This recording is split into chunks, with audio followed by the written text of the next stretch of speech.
Vous avez passé des heures à peindre un portrait, vous avez cherché les bonnes couleurs, vous avez essayé d'appliquer les bonnes couleurs partout, un petit peu plus jaune ici, un peu plus rosé. Vous avez appliqué beaucoup d'heures dessus, vous avez fait tout ce qu'il fallait faire, mais à la fin, vous êtes déçu, vous trouvez que votre portrait n'est pas ressemblant à son modèle, vous trouvez qu'il est trop plat, qu'il manque de volume, de profondeur. En fait, il y a quelque chose qui marche pas. Et pourtant, vous avez vraiment l'impression de tout avoir bien fait. Alors, rassurez-vous, c'est un problème très courant que moi-même j'ai fait aussi, et j'en ai vu énormément des élèves avoir ces problèmes-là. Lorsqu'ils font du portrait, je les ai vus en présentiel, en vrai comme ça, sur le vif. Et le problème, finalement, d'où est-ce qu'il vient? Il vient pas des couleurs. On croit que c'est toujours les couleurs, mais ce ne sont pas les couleurs, ce sont les valeurs. Alors, dans cette vidéo, je vais vous montrer comment évaluer efficacement les valeurs de chaque couleur. Et avec cette façon de faire, cette méthode, vous ne ferez plus ces erreurs-là.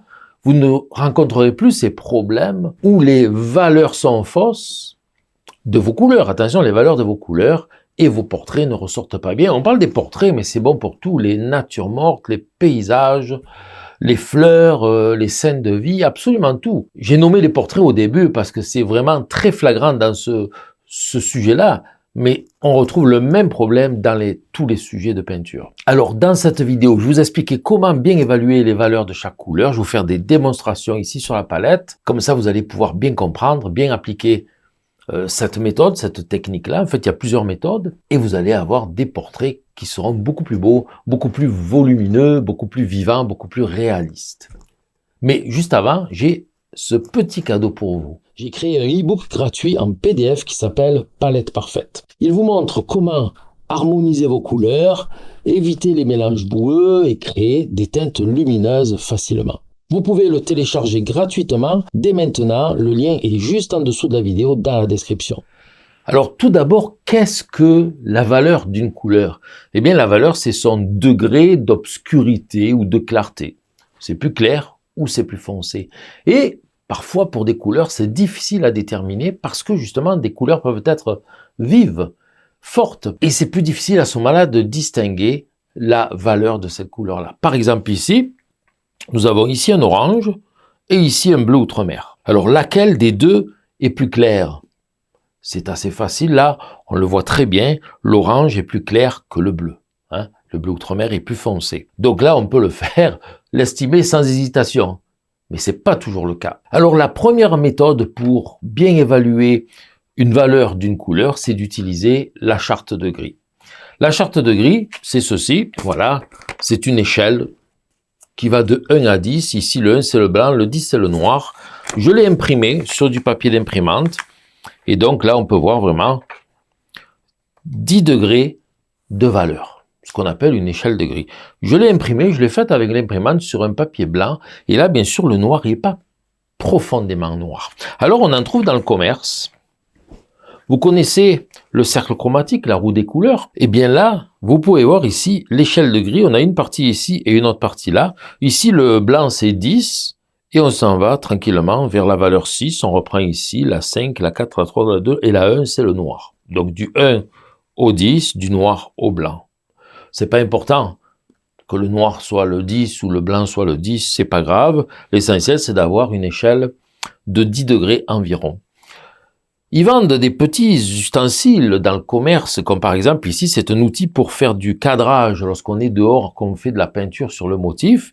Et là, vous voyez encore, un blanc, 10 noirs, nous avons une échelle de gris sur 10 degrés. Quand on achète une palette de couleurs, une palette pour mélanger nos couleurs de Jack Richardson, Grey Matters Palette, là, nous avons à l'endos, encore une fois, une échelle de gris. La voici. Le 1 étant le blanc et le noir étant le 11. Cette fois-ci, nous avons 11 degrés. Pourquoi pas? On peut en faire 15 si on veut. C'est pas important. L'important, c'est de bien évaluer les valeurs d'une couleur par rapport à une autre. Alors, quand on travaille en noir et blanc, c'est facile de trouver la valeur d'une couleur. Mais lorsqu'on travaille en couleur, là, ça va être plus difficile. Donc, pour notre exemple ici, par exemple, je pourrais très bien voir que l'orange, il se situerait certainement, et c'est là où c'est difficile, et puis on va voir une autre méthode qui va nous permettre de le convertir en noir et blanc, ça va être beaucoup plus facile. Moi, je dirais ici, alors sans certitude, hein, que l'orange, là, ici, est à peu près à 5, 4 ou 5. J'hésite un peu entre les deux. Tandis que le bleu outre-mer, pour moi, ici, là, il est plutôt à 9. Alors, comment est-ce qu'on fait pour bien évaluer? On fait une recherche dans les cases de notre échelle de gris, mais on cherche plutôt là où ça ne va pas. En fait, on y va par déduction. Par exemple, ici, pour le bleu outre-mer, je me dis, bon, je vais exprès au noir. Non, il est plus clair que le noir. Bon, on descend au 9, le 9. Allez, mon bleu outre-mer, il me paraît un petit peu plus pâle que le 9. Alors, ça devrait être le 8. Vous voyez, on y va plus par déduction. Ah non, le 8, je pense qu'il est plus foncé que le 8. Alors, ça serait du 9. Vous voyez? Ici, pour l'orange, bon, il est, selon moi, il est plus foncé que le 3. C'est très difficile. Vous allez voir qu'on va utiliser d'autres moyens parce que là, c'est vraiment très difficile. Le 4, peut-être. Le 5, peut-être. Non, alors le 6, ouais, le 6 est vraiment trop foncé par rapport à mon orange. Donc, je me décale. Le 5. Je pense que le 5 est trop foncé. Le 4 ou le 3. Ah non, le 2 est beaucoup plus blanc. Le 3 est plus blanc. Ça serait le 4. Je pense que ça serait le 4 ou le 5. Allez, je pense qu'on va y aller avec le 5. Je dirais qu'ici, mon orange, c'est le 5. On a une certaine petite incertitude. Et pour pallier à cette incertitude, on va utiliser la méthode numéro 2 qui est de convertir notre couleur en gris, en niveau de gris. Alors là, c'est beaucoup plus facile, beaucoup plus efficace et beaucoup plus flagrant. Je prends mon téléphone, ça peut être, vous pouvez faire une photo, ensuite la convertir en noir et blanc, ou vice-versa, c'est-à-dire mettre le noir et blanc tout de suite, je peux le faire, je vais sur mon appareil photo dans mon téléphone, et ici je dois pouvoir mettre en niveau de, je vais aller dans plus, je suppose, nourriture, ralenti, hyperlapse, capture unique, portrait, non, je vais aller plutôt dans Pro, voilà, je suis dans Pro, pour une photo. Alors, je vais ajuster, bien entendu, la luminosité parce que là, c'est trop. Attendez un petit peu, la luminosité, voilà. On va diminuer un petit peu les ISO. La balance de blanc est pas du tout bonne. On va la mettre en automatique. Vous voyez?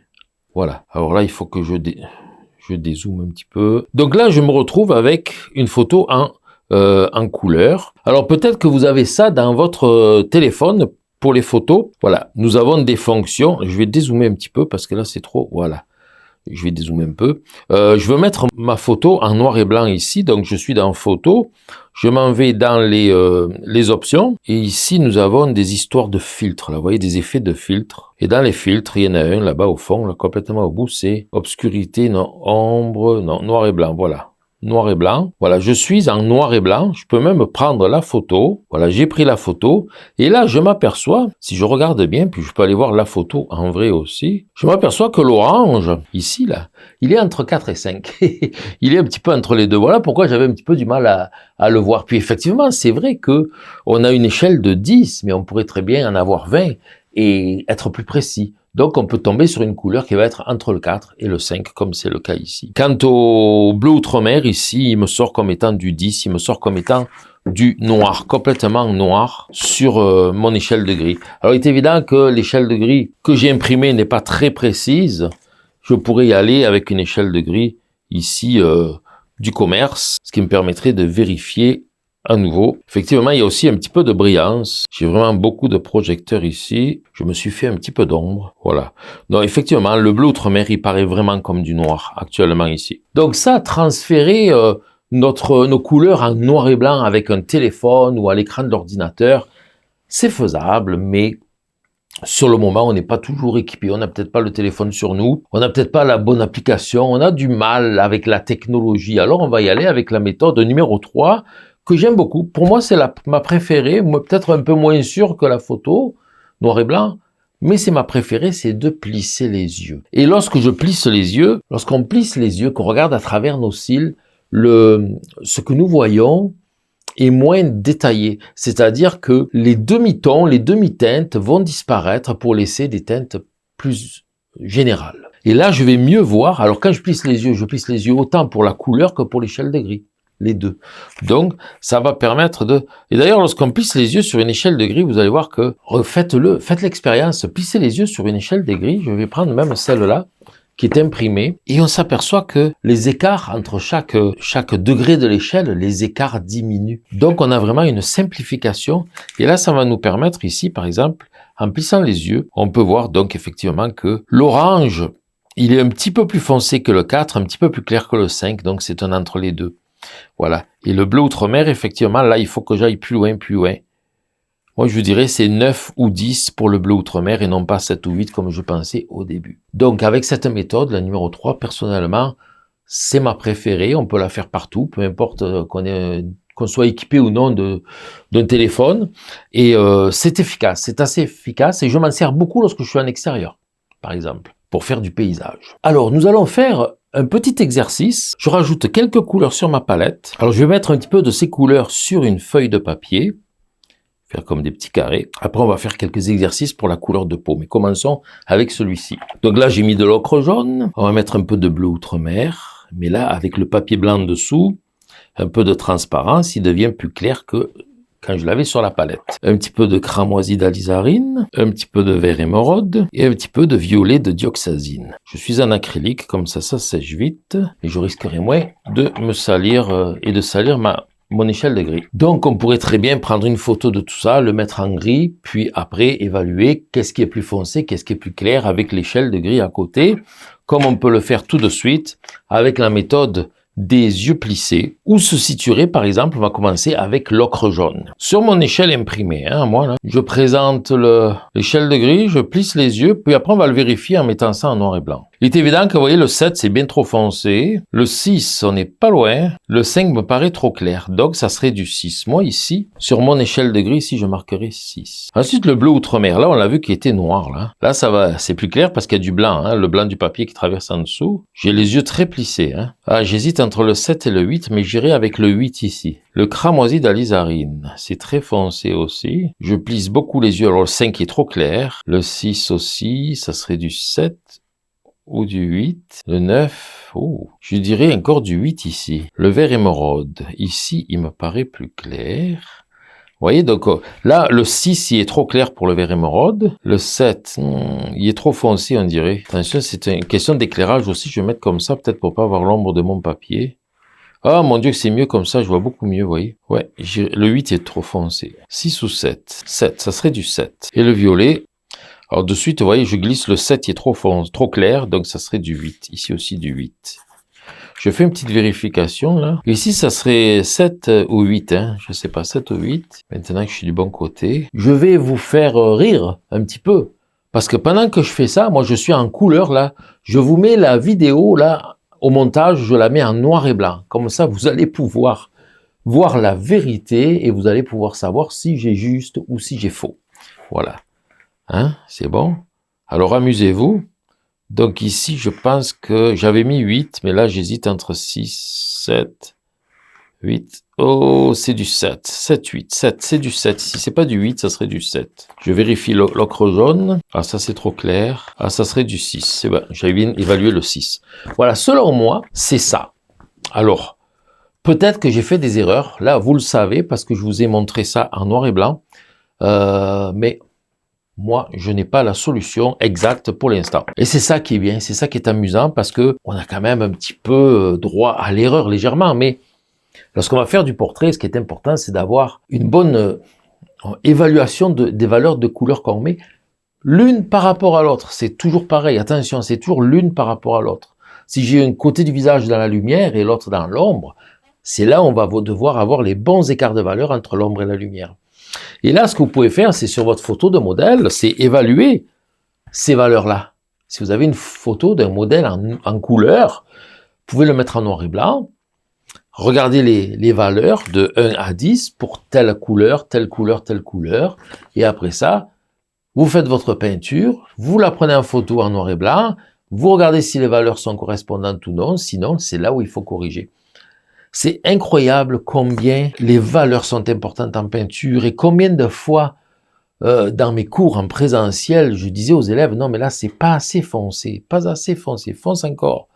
Et ça fait peur et la personne me disait, ah non, j'ose pas. Et si, il faut, parce que si tu le fais pas, il y aura pas les volumes. Ça va pas donner les ombres et lumières correctement. Et ton portrait, ben, il ressemblera pas. Pourquoi? Parce que si on met pas les ombres et les lumières, c'est plat. Et si c'est plat, on n'a plus les côtés et la face, mais on a tout plat. Donc, c'est comme si le visage, il venait de se grossir, en fait, s'élargir. Et là, c'est plus la même personne. Alors, je parle beaucoup de portraits là-dedans parce que c'est ça qui est important, mais ça s'applique à tout, hein. Les murs d'une maison, une fenêtre, le feuillage d'un arbre, des collines, ça s'applique à tout, et encore plus dans la nature morte aussi. Mais comme j'aime bien parler du portrait, là, on va faire quelques exercices d'évaluation de couleurs qui pourraient être appliqués au portrait. Donc, j'ai rajouté un petit peu de blanc sur ma palette. Par exemple, je vais mélanger du blanc avec un petit peu d'ocre jaune. Voilà, quelque chose de très clair. Ça fait une belle lumière dans un portrait. C'est même un peu trop clair. Un peu plus d'ocre, une toute petite pointe de rouge, encore un petit peu. Et là, vous reconnaissez une couleur qui pourrait très bien se trouver dans un portrait, n'est-ce pas? Oh, j'avais un petit peu de vert qui restait sur mon couteau. Bon, c'est pas trop grave. Mettre un petit peu plus de jaune encore, c'est trop rose. Voilà, selon moi, selon mon goût à moi, là, ça pourrait être ça. Vu que je n'ai pas de modèle sous les yeux, c'est un petit peu une couleur inventée. Alors, j'aime bien la mettre sur le papier, là, pour comparer ce qui est comparable, parce que la palette est très grise ici. Je vais mettre ici une touche de cette couleur-là. Ça va lui permettre de sécher un petit peu avant qu'on s'amuse à évaluer les couleurs. Alors, dans les ombres d'un portrait, on pourrait avoir de la sienne brûlée, de la sienne brûlée, avec un tout petit peu de cramoisi. Là, on rougit beaucoup quand même. Un petit peu de bleu outre-mer, un petit peu plus. Donc, on va dans quelque chose de très foncé, mais là, c'est bien sûr, c'est trop foncé. Hop, on va rajouter un tout petit peu de blanc. Encore un petit peu de blanc. Voilà. Alors, il y en a qui vont me dire, ouais, mais ça, c'est pas une couleur de peau, même dans l'ombre et tout ça. Alors, dans la peau, on peut avoir toutes les couleurs, étant donné qu'on ne sait pas où se trouve le visage, par quoi il est éclairé, qu'est-ce qui réfléchit dans les ombres, quelle sorte d'éclairage il y a, etc. Donc, on ne peut pas le savoir. On est vraiment on n'est pas dans une science exacte, donc on est juste à vouloir évaluer la valeur des couleurs ici. Et là, nous allons voir vraiment une très grosse différence entre ces deux couleurs. Et là, je vais m'amuser. On va faire d'autres couleurs, un petit peu plus chaudes encore. Tiens, je reprends l'orange qui me reste, s'il n'est pas trop sec. Voilà, il a séché. Tiens, on va reprendre un petit peu d'ocre, de rouge, un petit peu de blanc, mais moins. Bon, là, c'est très, très rose. On va mettre plus d'ocre. Plus de blanc. On va aller chercher des teintes un petit peu intermédiaires. Hein. Voilà une couleur intéressante. Vous allez voir, je vais juste prendre celle-là, l'appliquer ici. Je vais la foncer très légèrement avec ce qui me reste de couleur ici. Donc là, un petit peu évolué cette couleur, mais vraiment pas beaucoup. On peut la faire foncer encore aussi avec un petit peu de sienne brûlée. Là, voilà, on dirait un nuancier de maquillage. Hein. Alors, le temps que ça sèche, j'ai découpé l'échelle de gris qui se trouvait en arrière de la couverture de la palette grise. Je trouve qu'elle est mieux parce que le noir est vraiment noir ici, alors que celle que j'ai imprimée, c'était moins bien. J'ai d'autres échelles de gris que j'ai fait à l'acrylique, j'en ai fait au crayon noir, j'en ai fait au fusain, j'en ai d'autres, mais bon, ils sont répartis un petit peu dans tout mon matériel dans la pièce, là, c'est ouf, bon, n'en parlons pas. Donc, voilà, donc là, on va pouvoir évaluer. Alors là encore, je vous mets là, on va dire je vais vous faire des alternances entre noir et blanc couleur pour que vous puissiez vérifier si je me trompe ou non. Je me nettoie les yeux, ça y est, c'est parti. On va commencer dans l'ordre 1, 2, 3, 4, 5. La première là-bas, bon, je plisse mes yeux, je regarde, je pense que... Alors c'est plus clair que le 4, c'est selon moi, c'est plus foncé que le 1, c'est plus clair que le 3, c'est du 2. Moi je dirais ici c'est du 2, voilà. En plissant les yeux, vous voyez, avec le 2 comme ça, je vois pas trop de différence. En mettant le 3, je trouve que le 3, il est plus foncé. Le 1 est plus clair, donc c'est du 2. Allez, on va faire celui-là ici. Ça, c'est le mélange ici, sienne brûlée, bleu, rouge et blanc. Je plisse toujours mes yeux et je fais glisser. Hein, le 5, c'est pas loin. Le 6, je me décale un peu parce que là, j'ai des brillances. Ça brille, ce papier brillant un peu. Le 6. Ah oui, c'est important aussi qu'il y ait vraiment le contact complètement. Parce que sinon, j'ai une ombre ici qui apparaît. Il faudrait même que je l'appuie comme ça, là. Voilà. Alors, le 5 est plus clair. Oh, ben, c'est du 6. C'est du 6. Vous voyez, le 7 est plus foncé. C'est vraiment du 6. Pour moi, ça ici, c'est du 6. Si j'arrive, si je fais pas d'erreur, que vous le vérifiez en noir et blanc, mais que c'est juste, ça veut dire que la méthode de plisser les yeux est efficace. Comme ça. Vous voyez, je vous vois à peine. On fait celui-là maintenant. Alors. Vous voyez, le 6 est plus foncé. Le 5 aussi. Oh, le 3 est plus clair. J'ai l'impression que le 3 est plus clair. Allez, on y va avec du 4. Je dirais que c'est du 4. Celui-là ici, là, cette couleur... Oh, le 4 est plus clair. J'ai l'impression qu'il est un peu plus clair, légèrement. Le 5 est... C'est entre 4 et 5, je dirais. Entre 4 et 5, mais j'irais plus avec du 5. Ce qui est logique, parce qu'il est plus clair, il est plus foncé que lui, mais vraiment très, très peu. Vous voyez, on n'a quasiment pas un écart de 1 degré, mais plutôt un demi-degré. Donc ici, oui, le 5, il me paraît... Ouh, le 4 est trop clair. C'est sûr, le 7 est trop foncé. Le 6, il peut paraître un peu trop foncé. Vous voyez, ici, je vais mettre du 6. Mais moi, je dirais que c'est du 5,5. J'ai l'impression qu'ici, on n'est pas tout à fait foncé comme du 6. D'ailleurs, les écarts sont très petits. En vérité, ça c'est du 4. Je le vérifie à nouveau. Petite vérification. Vous voyez, hein, oui, c'est du 4. Ça, c'est du 4. Ça serait du 4,5. Et ici, ça serait du 5. Je pense. Voilà. Ça serait du 4,5, là. Et ça serait du 5.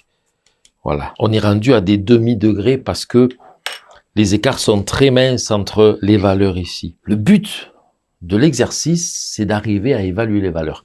Si je me suis entraîné, là, aujourd'hui, à faire ça, ces valeurs-là, on pourrait en faire d'autres et d'autres et d'autres. Hein. Je pourrais faire des différents tons de rouge, différents tons de vert, différents tons de jaune. Le jaune est très clair. Mais le jaune le plus foncé, le jaune, ce jaune-là, pardon, le jaune, ça c'est du cadmium moyen. Oui, c'est ça, cadmium moyen. Lui tout seul, pur comme ça, là. Tu sais, sur l'échelle de gris, on est rendu à combien? Il est plus foncé que le 1, il est plus clair que le 3, ça serait du 2, vous voyez? Ou du 1,5. Donc c'est sûr qu'il laisse moins de marge, on peut faire juste plusieurs degrés dans l'éclair, hein, mettons de 1 à 3, je vais le diviser, je peux faire une autre échelle de gris de 1 à 3, on pourrait appeler ça l'échelle des gris clair ou des gris hauts. Et là, on irait justement allez, mettons de 1 à 4 et on en ferait 12. Vous voyez, on divise ça encore. Alors, comment faire ça, une échelle de gris? Ben, on peut la faire sur Photoshop, par exemple, ceux qui sont habitués, avec justement les RVB, là, les couleurs, ajouter de plus en plus de couleurs. Et plus on en ajoute au pourcentage, plus ça va foncer. Sinon, ben, on peut le faire au crayon aussi, hein, vous savez, avec des crayons F, H, 2H, 3H, 5H, 2B, 6B, etc. On peut arriver à faire des échelles de gris aussi comme ça. Ça peut être intéressant. Mais en fait, le but de la vidéo n'est pas d'expliquer comment on fait une échelle de gris, mais surtout comment on arrive à bien évaluer les valeurs. Et ça, là, prenez l'habitude, lorsque vous êtes devant une photo, si vous avez du mal à faire des portraits qui ont les réalistes et qui ont vraiment les bons volumes et tout, mettez la photo en noir et blanc, regardez les valeurs de certaines parties du portrait, vérifiez sur votre tableau, prenez la photo du tableau, mettez en noir et blanc et vérifiez si vos valeurs sont bonnes. Souvent, vous allez voir que dans les ombres, vos ombres à vous sont pas aussi foncées que les ombres du modèle. C'est très souvent ça qui arrive. Et si vous l'ajustez à ce moment-là, que vous corrigez votre tableau en ajustant les valeurs pour les bonnes valeurs, vous allez voir que waouh, de suite, votre tableau, votre portrait va être de suite beaucoup plus ressemblant, beaucoup plus beau, beaucoup plus vivant, avec plus de volume. L'effet tridimensionnel. Comment est-ce qu'on fait de la peinture photoréaliste? Ben, c'est quand on met les mêmes valeurs que sur la photo. Voilà, en plus des détails, tout ça. Et honnêtement, je vous dirais que c'est ce genre d'exercice-là que je fais d'ailleurs. Je le fais souvent d'utiliser une échelle de gris pour vérifier mes valeurs. C'est ce qui m'a permis de beaucoup évoluer dans mes peintures parce que je me suis rendu compte que ce que je faisais n'était pas bon. Et pour s'en rendre compte, il faut y aller avec un outil de vérification. Et lorsqu'on se rend compte, qu'est-ce qu'on fait après? Ben, on corrige, on s'améliore, on devient meilleur de suite en peinture parce que on a pris, on va dire, les bonnes décisions, qu'on a apporté les corrections sur ce qu'on faisait de pas bien. Et je pense que, j'en ai souvent parlé, je l'ai souvent dit aussi, c'est vraiment une chose importante que, avant la couleur, c'est la valeur qui est plus importante.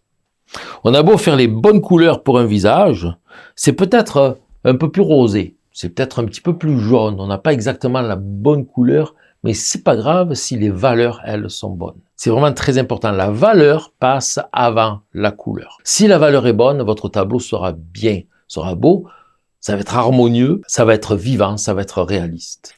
Et rappelez-vous que ça, c'est bon, pas que pour les portraits, pour les paysages, surtout les natures mortes aussi, les fleurs, les animaux, en fait pour toutes sortes de sujets. Alors j'espère que cette vidéo vous a plu, que ça va vous aider dans la réalisation de vos peintures en général. Et n'oubliez pas, je vous rappelle que vous pouvez cliquer sur le lien dans la description sous la vidéo pour télécharger gratuitement votre guide palette parfaite. Et si vous aimez ce genre de vidéo, je vous invite à regarder cette autre vidéo qui s'intitule « Maîtriser la profondeur atmosphérique grâce à 3 clés simples ».